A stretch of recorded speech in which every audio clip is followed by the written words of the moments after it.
Welcome to With Love, a podcast that celebrates people, purpose, selfless intent, and quiet acts of kindness. This year, as With Love NGO completes 10 years of Seva, we wanted to pause and say thank you, not with applause, but with stories. Today's conversation is with someone who deserves a heartfelt thank you for standing with the community that makes Seva possible and for believing in this work over time. Joining me today is Cheerag, a huge supporter of our NGO. Cheerag Goel is the founder of Urban Bazaar, a value-driven supermarket chain, and he is a firm believer in people-first impact. He wholeheartedly fulfills all food grains, nutritional and other requirement needs of the NGO in a heartbeat. Welcome to the podcast, Cheerag. Thank you so much. Thank you for having me here. I would like my audience to know that Cheerag is helping us from 10 years and this is the first time we're meeting face to face. So I literally didn't have a face to put to the person I call almost every day and say, iska quotation chahiye, ye bags chahiye, joy bags banani hai, yahan deliver karna hai. I trouble him the most actually. I think the one person on my speed dial for the NGO is Cheerag because our needs are a lot based on joy bags. We call them joy bags. They're food grains that are essentials for families that we support. The need is a lot. So of course Cheerag plays a massive role in what we do. And he is literally a call away. Every time, no matter how busy he is, he will always make sure that for the NGO there's never a no. So thank you so much first of all for that. Thank you so much. And Cheerag, we want to know from you first, let's start from the beginning. How did you get to know about our NGO? So I think Neha Pawar, yes. So she's my neighbor. Oh, so lovely. She got me in touch with you guys when you all had your first requirement for some joy bags. Yes. And I think from there on, it's just been, happening organically. She's got a wonderful person into the NGO, really. And I'm forever grateful that Neha contacted you because we've seen how this journey's been with you. Correct. It's just flawless, literally. Thank you so much. And what inspires you to carry on helping our NGO? I'm sure you must be doing a lot of things for a lot of people, you know. But today, if I have to ask you for With Love NGO, what kept you, that thought in your head, कि नहीं मुझे तो support करना और मैं continue करूँगा. There must be some reason you want to support. See, the reason is very simple for me. The transparency that you guys offer. Yeah. And it is very clear that you're doing it with your whole heart and you're doing it for a good cause. There's no, agenda behind it. Yeah.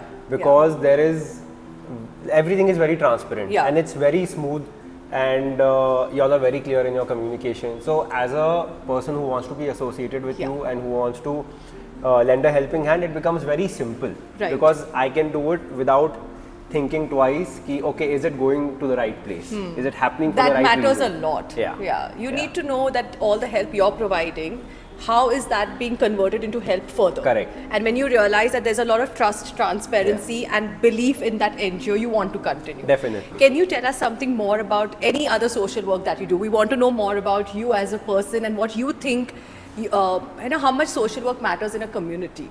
So I think social work matters a lot for me personally and for my company personally. Right. So for us, as they say, charity begins at home. Yes. So what I do is the most simple thing is I try to empower my employees as much as I can. Yeah.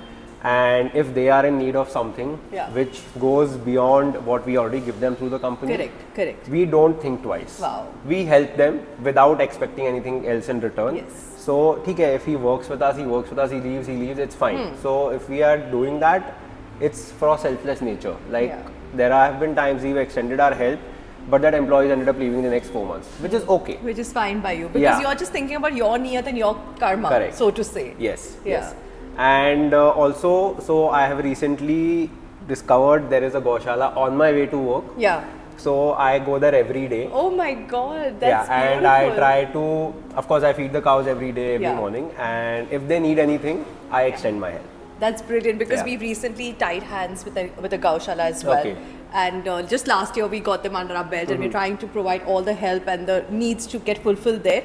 And what happened so beautifully is that through that Gaushala, all the other small schools around that Gaushala who don't get help started getting help because they're like, okay, there's an NGO, can we put our requirements out there at least? So we're like, okay, food grains can go, fresh meals can go, sometimes their education requirements, their stationery kits can go, and it's just blossomed into another whole project for us, So I think Gaushala is an entry point and it's one of the most pure entry points to helping so many more people in that Definitely. community. I agree with you on that. That's so nice. Yeah. And now that you're saying that you like doing all of this, or you're so involved in all of this, does it come from any background of your family being into some social work? Somebody must have been your inspiration. So I think my father is my inspiration for that, and I have always seen him doing this since I can remember. Wow. And even my extended family, I'm not in, like, they live in different cities, but still I am aware of what is happening. Yeah. So I think I'll give the credit to my father. Wow, for this. that's brilliant. Today, so many of them, who came today, they all have been talking about how families play such a big role in creating the roots for social work. Correct. It's what you see is what you do. Definitely, definitely. Okay, then my next question is that you offered most of your products to us at either the most minimum cost price, sometimes not earning any profit from it. So, not only why do these gestures matter, but how can one, have that kind of heart? I know you'll say like, Arey, but I'm just like this, I don't overthink it, because I know you don't overthink it.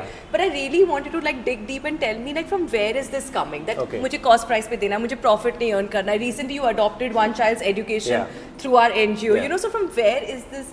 Where is the heart for this? And I want people to know that about you. Okay. So tell us something on that. So I think it's all in my upbringing, how I have been brought up, what I have seen around me, wherever I have traveled, whatever I have seen.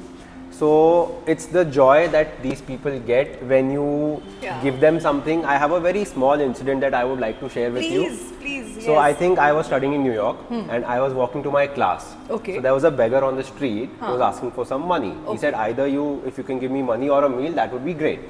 So there was a Burger King right next around the corner. So I told him I can buy you a meal. I took him inside, he ordered his meal, I paid for it, and he almost started crying because he said nobody is giving me food since the last 2 days. And he said, you being a foreigner who's not even American is doing that for me means a lot. So that small incidents like these have helped me shape my thought process towards giving back to society. Wow. And it just gives me joy. That's it. It's like who you are will remain the same no matter the country, no matter the person asking for help. For you, that does not matter only. You don't have to be in India to help because you're an Indian. You literally prove that help is unconditional. Correct. So, my God. I have goosebumps. Okay, and what would you like to say to people who may be able to support in similar ways like you? They must be having their own businesses or skills.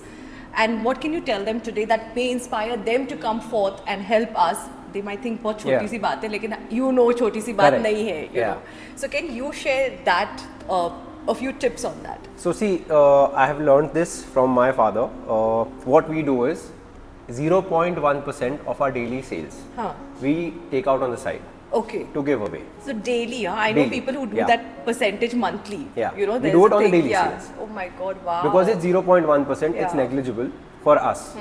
And at the end of the month, it accumulates into a significant amount. So when we want to offer somebody help, it's already there. We don't have to look into it to get it out. So, I think that's a brilliant thought and something I'm going to take back home today.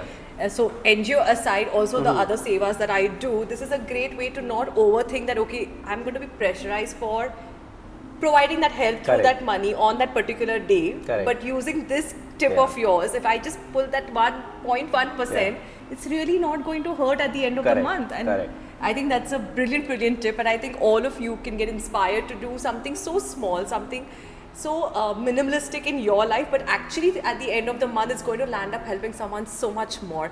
Thank you for sharing that tip with us, and thank you so much for being on this podcast. You're welcome. Thank you for having me. As we come to the end of this conversation, we're reminded that change doesn't happen alone. It happens when people choose compassion over convenience and love over indifference. Thank you for being a part of the With Love community and family, for listening, for caring, for believing that Seva, when done with dignity, can truly change lives. This was one voice from our journey of 10 years, and many more stories await. Until next time, keep choosing kindness with love.